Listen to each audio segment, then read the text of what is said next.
I love the way speed ramping looks. It looks like the camera's doing all these movements it shouldn't actually be able to do. Today I'm going to show you how I created this speed ramping montage so you can replicate it and create your own. Let's get into it.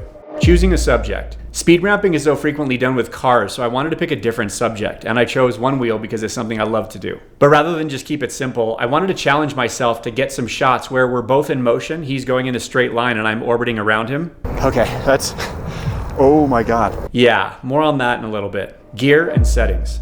I used my Zhiyun Weebill 3E gimbal and my A7S III shooting at 120 frames per second, though I've gotten similar results shooting at 60 frames per second. And I used my Sony 24-70 GM2 and the Polar Pro Peter McKinnon Maglock VND to maintain the 180-degree shutter rule. And I also filmed in 4K, knowing that later in post I'm going to have to zoom in order to get the proper stabilization.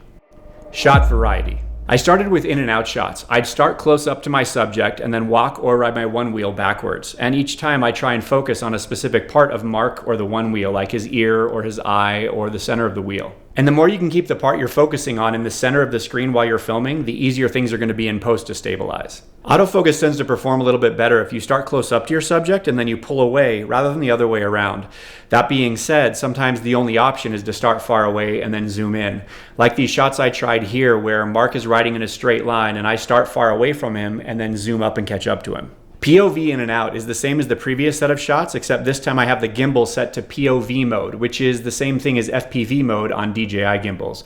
I start close up to my subject with the camera tilted towards one side, and as I move backwards, I slowly tilt it to the other side over time. Then I got some orbiting shots. This is where I'm riding in a circle around Mark while he's stationary, and with each pass, I'm focusing on a specific part of him or the one wheel and trying to keep it in the center of the frame.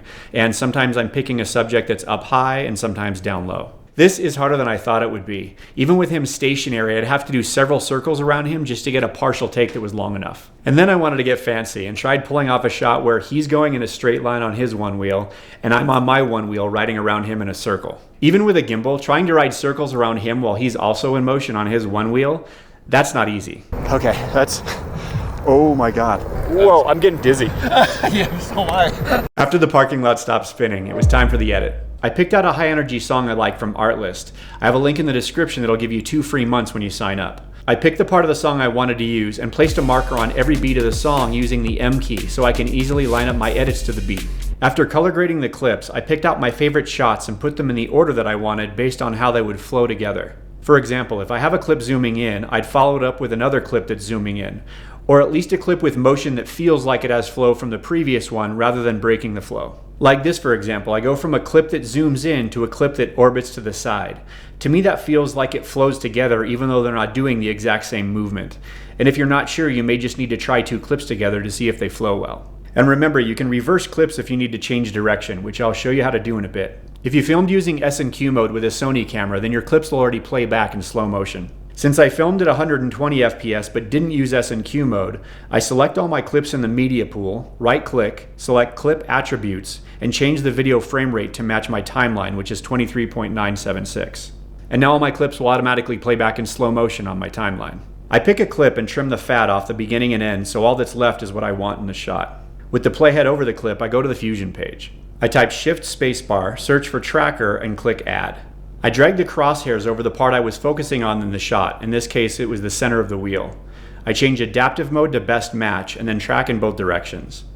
I click Operation, select Match Move, and then select BG only from the Merge section.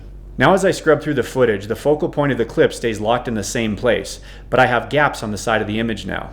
To fix that, I type Shift Spacebar, search for Transform, and add it. I scroll to the part of the clip that looks like it has the biggest gaps on the side. Then I zoom in using size and adjust the center and pivot settings until the gaps are gone. Then I scrub through the clip again looking for any other gaps, and continue adjusting the same settings until there's no more gaps through the whole clip. Now you can see why filming in 4K and trying to keep the shot as smooth and focused on a specific point is so important. The better you do with that while filming, the easier and faster these adjustments are. And overall, the better the shot's gonna look. Once there are no more gaps, I go back to the edit page and then line up the left edge of the clip with one of the beat markers on the audio track. I put the playhead in the middle of the clip, then select the clip and type Command R, which opens up retime controls. Then click the black triangle and add a speed point. I grab the top of the speed point and then drag it to the left until it's a little more than halfway between 2 markers. Then I put the playhead a little more than halfway to the right of the next set of markers and add another speed point. I put my cursor above the top right edge of the clip until I see these black arrows and drag it over to the left until it's above the blue marker to the right of the speed point. As a side note, how you arrange the end of each clip like this will depend on the tempo of your song and how fast you want to move from clip to clip. So it might take some experimentation, but this is how I did it with this song and these clips. I right-click on the clip and select Retime Curve. Rather than increasing instantly like this, we want the speed to increase gradually, which is the ramping part of speed ramping. I click the first white dot and then select the curve button. Then repeat the same with the other white dot. I drag the left spline until it's at the edge of the clip, and then I do the same for the other side. Then holding the command key, I grab the inside spline and drag it to the center for each of the speed points. This further adjusts the shape of the curve. And this is how it looks so far.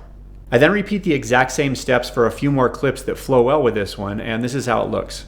You can see I made some clips twice as short as others. This keeps the edit from being too predictable. You'll also see how the first two clips move forward and then reverse, which is called a boomerang. To do this, I've performed all the previous steps we've discussed so far on the first clip, and by itself it plays like this. I option drag a copy over to the right and select New Compound Clip. Then right-click, select Change Clip Speed, check the reverse box, and then click Change. Now together they make this boomerang effect. The final step is to add some motion blur over each of the speed ramps, which adds more realism to this effect.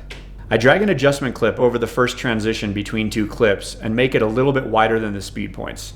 I search Open Effects for directional blur and drag it onto the adjustment clip.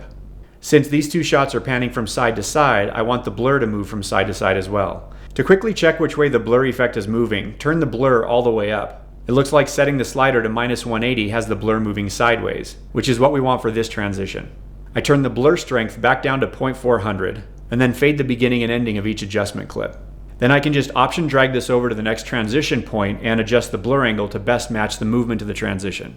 If you like speed ramping as much as I do, then you are definitely going to want to check out how to make these seamless masking transitions in this video right here.